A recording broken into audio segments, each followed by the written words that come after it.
evening, people. Welcome back to my channel. I am UndeadSick83, your governor of movie reviews. And since it's Saturday, it's time to do another movie review for you. And today we are going to talk about a Western. I'm going to discuss a Western, one that I hadn't seen before, but I've seen it now. And let's just reveal the title right away. Today I'm going to talk about Nicholas Ray's Johnny Guitar.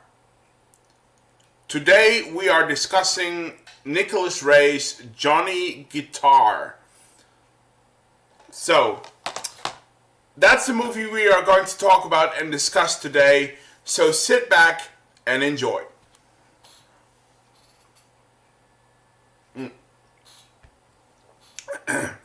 And before I start talking about the movie, I just want to say one thing. I'm sorry I haven't been uploading a lot of videos lately. The thing of it is that I've had a bit of an asthma attack. As you can hear, my throat is still a bit dry, and if I cough a little bit during this video, I hope you'll forgive me, because I'm still recovering. But I had a bit of an asthma attack, and it wasn't pleasant, let me tell you. But I'm good, I'm fine, I'm doing great, and I am ready to talk about movies with you guys. And again, today we are going to talk about Johnny Guitar, a Western directed by Nicholas Ray, which was released in 1954. So, alright, let's get into this. I didn't see this movie before. I hadn't seen this movie yet, but I got it. It's a beautiful limited edition. Of course, you have I already showed this with the booklet and stuff. It's a really gorgeous set.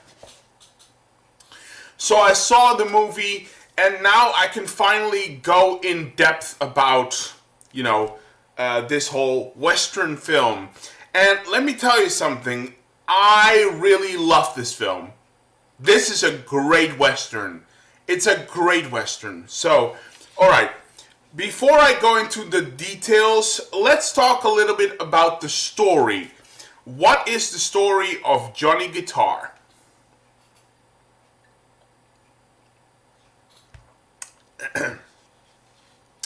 Alright, so Johnny Guitar tells the story about Vienna. And Vienna is a very strong and smart I can't speak. Vienna is a very strong and smart woman who managed to build a saloon and a casino near the town of Red Butte. That's what the town is called.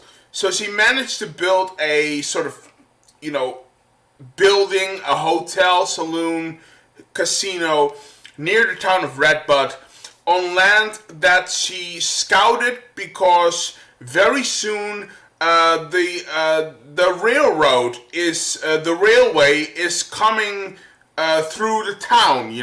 They are building the railroad. It is coming through the town, and the railway is going to pass by her saloon, by her homestead, by her building. So her spot is the perfect place to establish a community, a town, and basically to make money, economics, stuff like that. So she has the perfect place, and she is probably going to be rich. She's going to be a rich woman. However, she soon comes into conflict with a woman called Emma Small. And Emma is very much in love with a man called the Dancing Kid, who actually favors Vienna over her. The dancing kids wants to be with Vienna instead of Emma. And of course, this robs Emma the wrong way. Hell hath no fury like a woman scorned. And Emma rattles the people of Redbud against Vienna, trying to enact revenge. So Vienna is now forced to summon a former lover of hers called Johnny Guitar, and basically she has to ask him for help to try to defend her place of work, her legacy, and basically to fight back against her arch nemesis, this woman named Emma Small.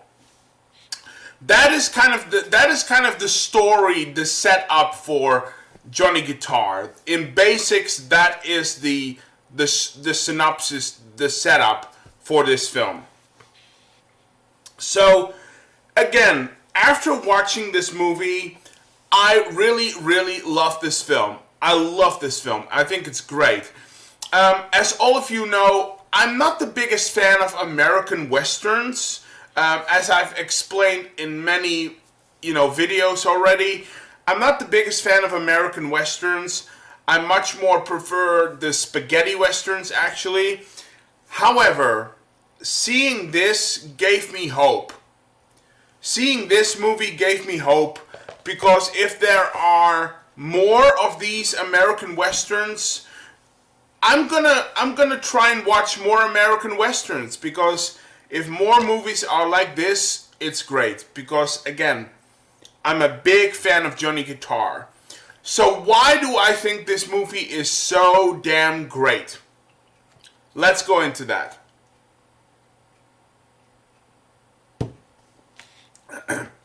Alright. So why do I love this movie so much? There are a couple of reasons, which we are going to go over, okay?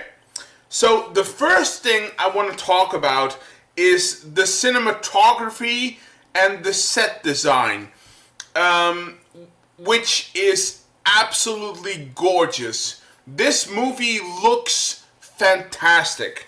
The film was shot in Sedona, Arizona, and the red sandstone landscape filled with the hills and the cliffs and stuff is a perfect, mesmerizing environment for this story to unfold. It really works. The landscape is wonderful, and it really helps in creating the environment for telling this mesmerizing story. It really, really works. It really hits the mark on that one. They even created a small waterfall for the film. They've even created a small waterfall for the film near a creek, actually. And they created this small waterfall by diverting an irrigation field or an irrigation ditch from a local farm called Jordan's, which was near Oak Creek, by the way. That was the name of the place there. So they borrowed water from this farm called Jordan's near Oak Creek, and they diverted that, and they made this small waterfall, which looks absolutely beautiful. It's like it looks fantastic. It looks absolutely fantastic. It actually feels like you're living in the Old West. You're breathing the Old West, which is really fantastic. I love the set. I love the locations and the set design. I mean, the town that they built for this film, the town of Redbud, right? The town that they built for this film also looks completely authentic. it actually looks like like a town of the Old West. So again, the buildings and stuff, it looks perfect. The set design of the houses and stuff, it is absolutely remarkable work. It is remarkable work. So big applause there. But the best part of this movie in terms of set design, in terms of set design, the best part of the film is Vienna's saloon. Holy crap! The Vienna saloon is. Sorry, there we go. That's the cough I'm talking about. Just bear with me. Again, the best part of this movie in terms of set design is Vienna's saloon. Holy crap! It is the perfect illusion of Western filmmaking, which was, it's absolutely fantastic. It looks amazing. It's a big grand scale building, and the inside, it's the saloon is actually built against the red rock. The back wall of the saloon, the back wall of the big, sort of dining place with the bar and stuff. The back of that whole thing is built against a red rock cliff. It's built against like a really big red rock, which actually covers the back of the saloon, and it looks so. It almost looks magical. It is absolutely. It's absolutely brilliant. It's absolutely brilliant. And actually, so they actually built this whole, big building. They actually built the exterior of that whole thing for real. They actually built that for real. And the exterior was built at Little Horse Park, which is also in Sedona, Arizona. So they built that whole big thing for real in Little Horse Park. And then, of course, the interiors were, they were shot in, on the back lot in the studios. But, the scenes transition perfectly. The transition between studio shots and outside shots work very well. They blend together in a great way. It's absolutely phenomenal. It's absolutely phenomenal. So I love it.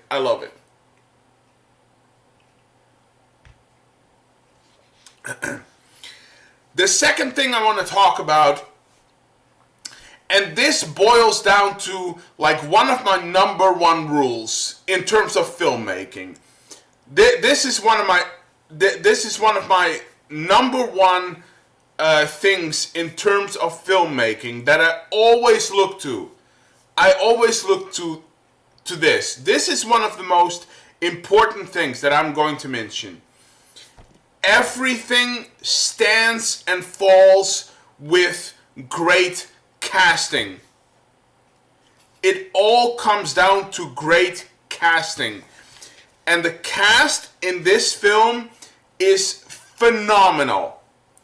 The acting in this film is so damn good. It is wonderful. It is amazing. The acting is superb. You have the main role. Joan Crawford, which is the main lead, of course, Vienna. But Joan Crawford is fantastic as the strong and smart and capable Vienna who faces her enemy and challenges with, such grand determination. But there is also a little bit of a weakness to her when it comes to Johnny Guitar.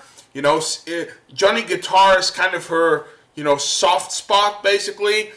But Joan Crawford does a fantastic job. Vienna is a great character. Then you have Mercedes McCambridge, who is simply phenomenal as the obsessed and manipulative and very, very vengeful Emma, of course, who is this character, Emma Small. She is completely driven and consumed by her sexual frustration towards the dancing kid. Sorry. Excuse me. That's my asthma again. Hold on. Let me have a drink. So, this character of Emma, she is completely driven and consumed by, her sexual frustration for the dancing kid. This guy, this rugged cowboy that she has such a... One moment. There we go.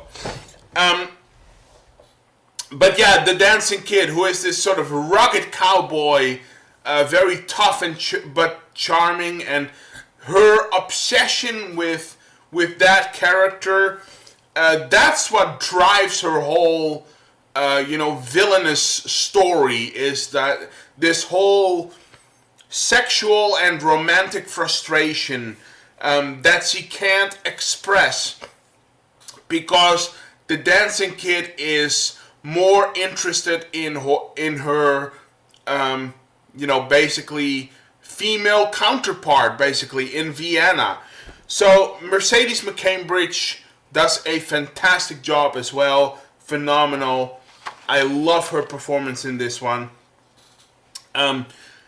Sterling Hayden is wonderful as the charming and resilient, but also very kind of introvert Johnny Guitar, who reluctantly comes to Vienna's help because Johnny he doesn't want to really he doesn't want to relive the past. He doesn't want to dig up the past and put himself in such a vulnerable position again with Vienna.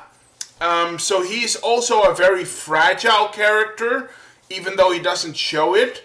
But again, like I said, his greatest weakness is Vienna, because he is still very much in love with this woman. And their relationship works very well. But both characters are very afraid of getting their hearts broken again. And I can see that especially in Johnny Guitar, because he is very reluctant at the start of this film when he comes to Vienna saloon, and when Vienna is asking him for help. Initially, he doesn't really want to do it because, again, he is too afraid of exposing that vulnerable side to Vienna once again. But ultimately, he of course he relents. But Johnny Guitar is a fantastic character, and Sterling Hayden is wonderful in this role. He is wonderful. He is wonderful. And then there is Scott Brady, who plays the rugged outlaw, the dancing kid. He plays the dancing kid, this rugged outlaw who is kind of your typical arrogant, sleazy, but very bulky and very flamboyant cowboy, that we have all seen like a million times already. but Scott Brady really nails the hit on the. He really hits the nail on the coffin for portraying this really rugged cowboy outlaw who is like only looking out for himself basically, and he just wants to make money. That's his whole thing. He wants to make money. So, but Scott Brady does a fantastic job as well. So yeah, some great things in here. The music is wonderful as well at times. The music is done by, I don't know if it says here. No, it doesn't say here. So, but the music is wonderful as well. The moment where Vienna Saloon is burning down, that's like the big set piece of this film. The moment Vienna's saloon is burning down, the music that plays with that whole scene is very tense and absorbent and very, exciting, but also kind of terrifying at points. But it works really well. So the music is to be praised with this one. It works very well. So yeah, there are some really, really strong points to this film. There are some really strong points to this film, and I really, really love it. Now, does that mean the movie's perfect? No, of course not. I mean, no movie is perfect by any long shot. I mean, no movie is perfect. This one falls into the same category. I actually have some issues with this film, which I'm going to address now.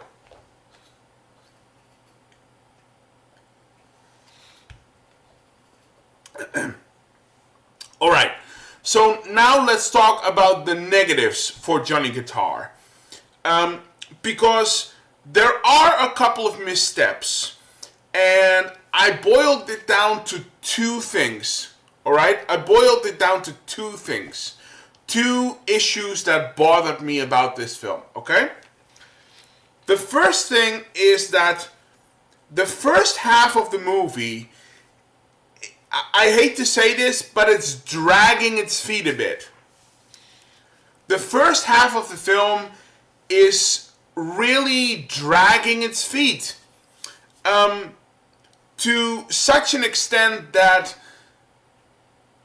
it picks it. Here's the thing: it picks itself up in a relatively fast and correct and good way, but it almost reaches the edge to where it becomes, annoying and boring. Because the first half of the movie, it is staggering a bit. It is kind of dragging its feet throughout the first 30 to 40 minutes. And I understand that it's meant to be, it's meant to be there because of character development and setting up the story. I get it. That's what it's for. But in certain areas, it feels a bit much, to be honest. In certain areas, it feels a bit much, and it's really dragging its feet, especially at the start of the film. So that's my number one complaint about this. The second one, however, the first one I can live with to a certain extent, okay? The second one, however, is a much bigger problem that I'm going to address now.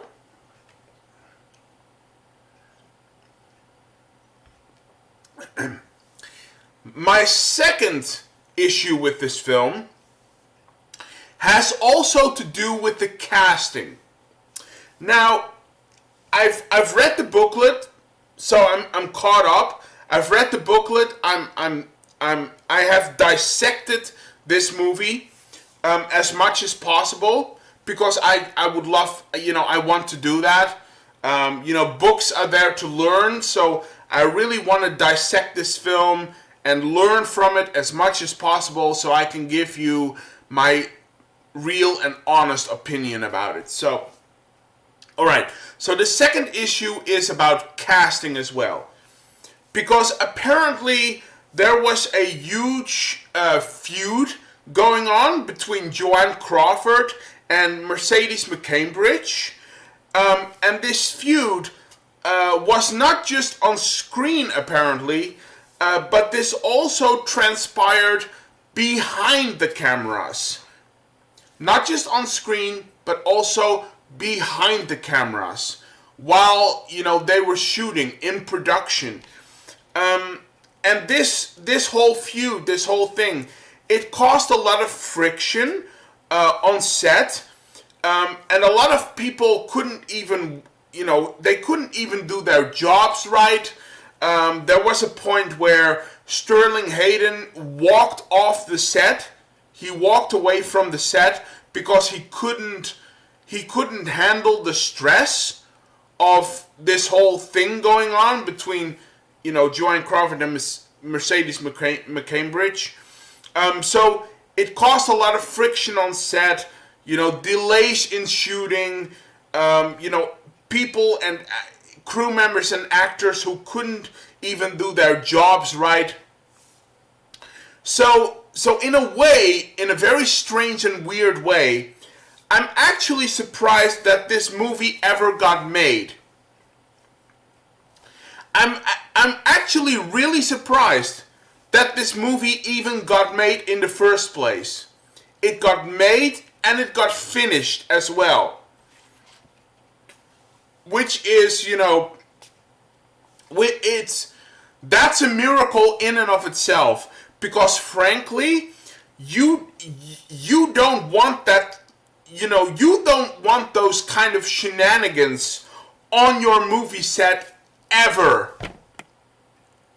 You don't want that kind of, stuff and negativity and shenanigans and all that fighting and stuff. You don't want that on your movie set ever.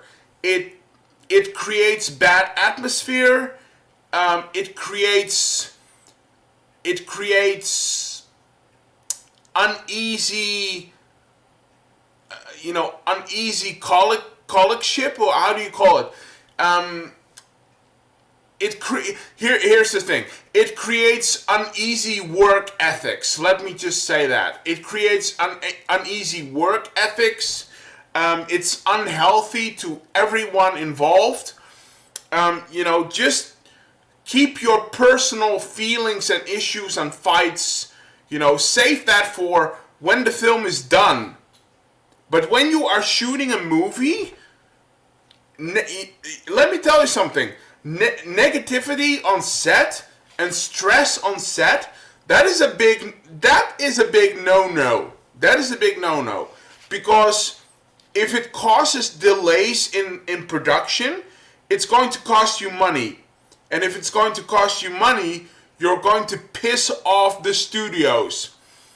And even more so, if it's going to cost money, it's going to cost more. And the more it costs, the more money you have to make when it's actually released in cinema. So it's all connected right there. So my second issue with this film is probably the biggest one, is that this whole feud going on between Joan Crawford and Mercedes McCambridge, apparently it was not on screen, but it was also behind the cameras in production. And let me tell you something, you can actually notice the hatred that these two have towards each other. Even in their roles, you can see how these two actresses resented each other, and that's not a healthy thing. That's not a healthy thing to have on your movie set. So, it is what it is. The movie still got made, thank God. The movie still got made and got finished, and we finally, we have a copy of it now. so we can finally watch it. We have a copy of it, so you know it is what it is. But yeah, man, bad work ethics. That's a big no-no. So there you have it. But anyway, those were the negatives. I think I talked about everything I wanted to talk about, basically, I think, with this one. So, in closing.